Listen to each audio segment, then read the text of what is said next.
नमस्कार मित्रांनो, कसे आहात? आज गुरुनाथ सामंत यांच्या प्लीज या काव्यसंग्रहातली मी एक कविता वाचून दाखवणार आहे, ज्या कवितेचं शीर्षक आहे नाटक. माझी आवडती कविता ही. कवितेचं शीर्षक आहे नाटक.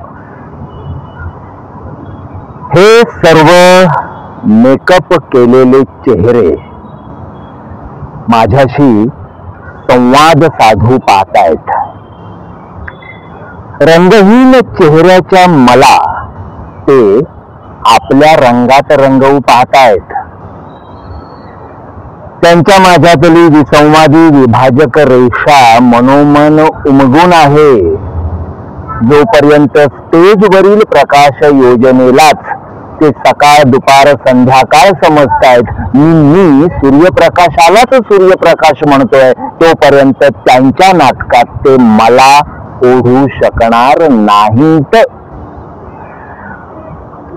हॅमलेटची भूमिका मला जमणार नाही, हे जेवढं खरं तेवढंच हॅमलेटला माझी ही.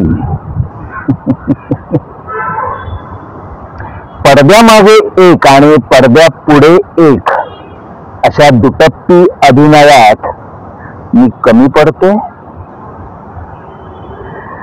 माझा रंग मी जन्मतःच घेऊन आलो, माझं रूप मी जन्मतःच घेऊन आलो. तसं तुमच्या माझ्यातलं हे एवढंच सारखेपण. पण माझी कविताही मी जन्मतःच घेऊन आलो. इथेच तुमच्या माझ्या भूमिकातला फरक स्पष्ट झाला. एक अंक संपला, दुसरा अंक संपला. मात्र हे अंक तुमच्या आडाखेबंद अपेक्षांप्रमाणे संपले नसतील कदाचित. कथानक वृक्ष गतिहीन निरस वाटलं असेल. नायक कुठलीच निश्चित भूमिका न घेणारा आणि तरीही जगण्याच्या दिशेकडून जे येईल ते नशा पाणी न करता, कुठल्याही त्रयस्थ शक्तीला जबाबदार न धरता आपल्याच भूमिकेचा अपरिहार्य भाग म्हणून स्वीकारणारा. आधीच सांगून ठेवतो, तिसऱ्या अंकापर्यंत कदाचित माझी सर्व वस्त्र फेडली जातील. तुमच्या अपेक्षा सांकेतिक उंचावतील, पण मी कुणाचाच धावा करणार नाही. कारण कुठलाच कृष्ण माझ्या लेखी अस्तित्वात नव्हता, नाही, नसेल. वरलिया रंगा भुलून जर तुम्ही इथे आला असाल तर हे नाटक निरंगी आहे, हे पुढच्याला सांगायला विसरू नका. म्हणजे त्याचा वेळ काळ व्यर्थ होणार नाही. अशी कविता आहे नाटक नावाची. नाटक शीर्षक असलेली.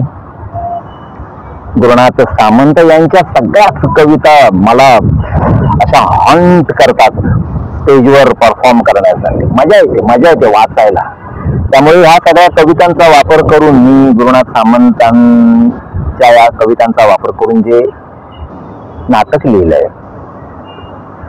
अरे दिवानो मुझे पहचानो, त्याचं अभिवाचन करायला मला जाम धमाल यायची. बऱ्याच ठिकाणी केलं मी. मागच्या एपिसोडमध्ये बोललोय त्याबद्दल. आता हा एपिसोड जर कोण नव्याने बघत असतील तर त्यांच्यासाठी हे बोलतोय. तर ते नाटक आहे अजूनही माझी करण्याची इच्छा आहे. आणि ही अशा कविता, ही अशी नाटकं ही कालातीत असतात, त्याला काळाचं बंधन नसतं. कारण माणसांच्या विकारांबद्दल बोलणारी कविता, माणसांच्या विकारांबद्दल बोलणारं नाटक हे उद्या एआयच्या काळात सुद्धा टिकणार असतं. कारण माणूस जोपर्यंत या पृथ्वीवर आहे तोपर्यंत त्याचे विकार त्याच्या बरोबर आहेत. आणि गुरुनाथ सामंत सारखी माणसं, कवी हे माणसांच्या विकारांबद्दल भाष्य करतात. तेंडुलकर, विजय तेंडुलकर लेखक हे माणसांच्या विकारांबद्दल नाटक लिहितात. त्यामुळे त्यांची नाटक चिरतरुण असतात, ती कालातीत असतात, ती टिकणारी असतात काळाच्या ओघात. तर असे गुरुनाथ सामंत आहेत. आता सगळा फास्ट फूडचा जमाना आहे, बिग बॉसचा जमाना आहे. बिग बॉस मध्ये जो काय आपण एक कार्यक्रम बघतो कलर्स मराठीला, तर त्यात जो काय थिल्लरपणा चाललाय त्या सगळ्याचा जमाना आहे असं ते ठरवतात. हल्ली ते ट्रेंडिंग TRP हे जे काय मार्केटने ठरवलं ते ठरवतात आणि ते लोकांच्या माथी मारतात. म्हणजे अशा चांगल्या कलाकृतींना थोड्याशा बाजूला पडतात. तर आपण असं करूयाच नको, कारण हा सगळा बेस आहे ह्या कविता. म्हणजे आता ह्या सगळ्या उथळपणाच्या नादात आपण J. कुलकर्णी, नामदेव ढसाळ, सरोजिनी बाबर, शांता शेळके, वपू काळे, पु ल देशपांडे, चित्रम खानोलकर या सगळ्यांना विसरून नाही चालणार आहे. हे आपल्याला सगळं घट्ट पकडून ठेवावं लागणार आहे, नाहीतर आपण कुठल्या कुठे फेकले जाऊ. आता जे काय मनोरंजनाच्या नावावर मेनस्ट्रीम मीडियात चाललंय किंवा जो काय मेनस्ट्रीम मीडियातला सिनेमा आहे तो हिंसा दाखवणारा, तर तो आपल्याला कुठल्या कुठे फेकून देईल. आपण आपलं मूळ साहित्य जपून ठेवलं पाहिजे आणि त्या मूळ साहित्याच्या पावलांवर पावलं टाकत किंवा थोडासा त्यांना प्रश्न विचारत, नामदेव ढसाळ किंवा गुरुना सामंत सारखी माणसं ज्या कविता लिहितात त्यांना आपण जपलं पाहिजे. आलं का लक्षात?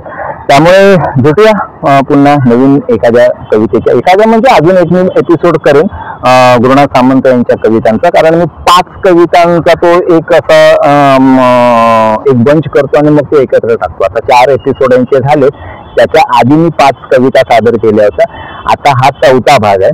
आणखी एक 5वा भाग येईल एका कवितेचा किंवा 2-3 छोट्या कविता एकत्र, असा एक 5वा भाग येईल आणि मग ते 5ही भाग एकत्र करून टाकेल. म्हणजे 2 भाग होतील आपल्या अबलकवरती 5-5 कवितांचे गुरुनाथ सामंत यांच्या.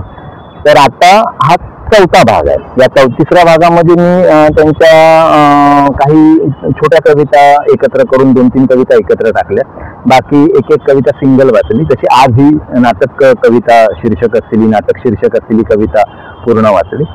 आता आणखी एक कविता वाचेल, मग 5 कविता एकत्र करून एक एपिसोड करेल.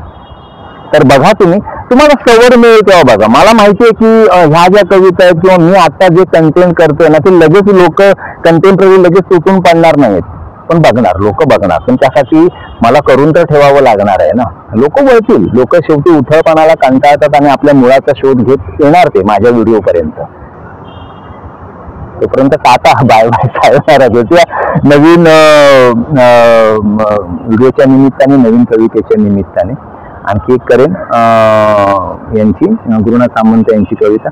मला तर खरं तर गुरुनाथ सामंतांना परत भेटून त्यांची एखादी छोटीशी मुलाखत घ्यावी आपल्या चॅनलसाठी असं वाटतं, पण त्यांचा माझा सध्या कॉन्टॅक्ट होत नाहीये.